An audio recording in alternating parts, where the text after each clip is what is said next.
Today in crypto, Bitcoin lawyers up, Canada wins the race to a spot-based ETF, a square becomes a cube, and Facebook gets your parents hooked on dog coins. Welcome to the channel, everybody. We do our best here to bring you the latest happenings in the cryptosphere, helping you to get your head wrapped around the ever-changing, ever-evolving, ever-innovating wild world that is crypto. For our first story today, we're diving into the least exciting Metaverse world, regulatory landscape.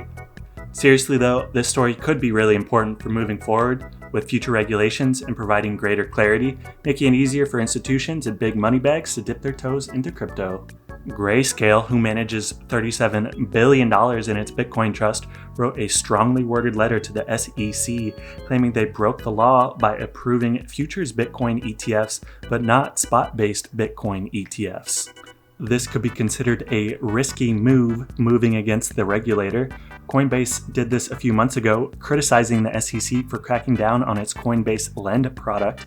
However, just a few days later, the exchange mysteriously folded its plan and claimed to be working with the regulator. It's also pretty important to note here that Grayscale's move to attack the SEC comes just 3 weeks before the agency reveals its decision regarding Grayscale's spot ETF application. SEC earlier this year asked the public for feedback on the ETF proposal, and it's expected to give its verdict on December 24th. This strongly worded letter comes on the heels of the news that Fidelity Investments, with over $4 trillion under management, is set to launch its spot-based ETF in Canadian markets. A Bloomberg ETF analyst chimes in, saying this should be embarrassing for the SEC that one of America's biggest, most storied names in investing is forced to go up north to serve its clients. Will easily be the biggest asset manager to date with a Bitcoin ETF. Okay, so there's a lot going on here. There's a lot of he said, she said. So what are the details here? How did the SEC break the law? Let's unpack this a little bit. There are 3 laws to keep in mind here. There's the APA, the 40 Act, and the 33 Act. The APA requires the SEC to treat like situations alike, absent a reasonable basis for different treatment. The 33 Act is essentially the basis for allowing futures ETF, while the 40 Act is the avenue in which spot ETFs are seeking approval and from which the SEC is rejecting applications. The argument from the SEC for rejecting the spot ETF so far is based on the 40 Act, stating crypto markets are prone to manipulation. Grayscale is going after this claim, stating the 40 Act does not address manipulation of the underlying asset such as Bitcoin. Grayscale's argument is that this law does not address fraud or manipulation in the assets or markets of assets that ETFs hold. Instead, the 40 Act seeks to remedy certain abusive practices in the management of investment companies, i.e. ETFs, and places certain restrictions on ETFs and ETF sponsors. Notably, none of these restrictions address an ETF's underlying asset or exchanges on which its pricing is derived, e.g. Coinbase or Kraken. So this manipulation part seems to be central to their entire argument. Basically, they are saying that if a spot ETF can be manipulated, then so can a futures.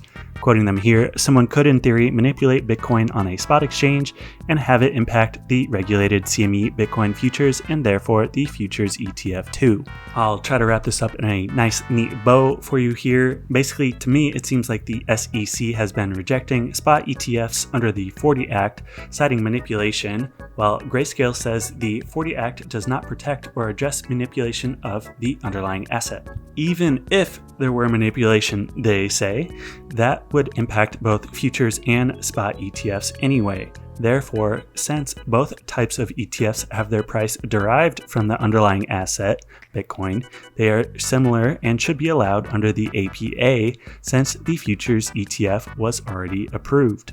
So Grayscale is turning up the heat, putting pressure on the SEC to be consistent with its decisions, and the timing of it seems like they're saying, see, Canada's doing it, why can't we? Either way, the Canadian ETF is pretty bullish in my opinion, creating demand for actual Bitcoins, and with that letter and the presence of an ETF on America's doorstep, the SEC is facing mounting pressure to accept a spot ETF. Jack Dorsey's Square is evolving. It's becoming, are you ready for it? Three-dimensional. Square is changing its name to Block. The name is also play on a blockchain, if you didn't catch that. Peak dad humor, I love it. But hold on now, it's not just Square, but other building blocks as they're referred to as well, including Cash App, Spiral BTC, formerly known as Square Crypto, Tidal, and TBD. No idea what Tidal is doing that lineup, since that is a music streaming platform, but nonetheless, I'm excited to see where this goes. This is also off the back of Square releasing their TBDEX white paper last week and Jack Dorsey resigning from Twitter earlier this week. If you don't see what's coming next, maybe this next piece will help. Again, coming off the back of seemingly significant news after Facebook rebrands to Meta, they are now easing the restrictions of crypto advertising on their social media sites, Facebook and Instagram. Next thing you know, mom and pop are going to be asking you if you've ever heard of something called Floki. I bring these two stories up because I want to illustrate the confluence of things that are happening right now before your eyes, how Web 2 players are getting in front of this change, how they're front-running the inevitable, making sure that they have a place in the new Web 3.0. Thank you all very much for tuning in today. I appreciate your attention. And if you've made it this far, I've asked you to do us one more favor and just drop us a like and subscribe for more videos.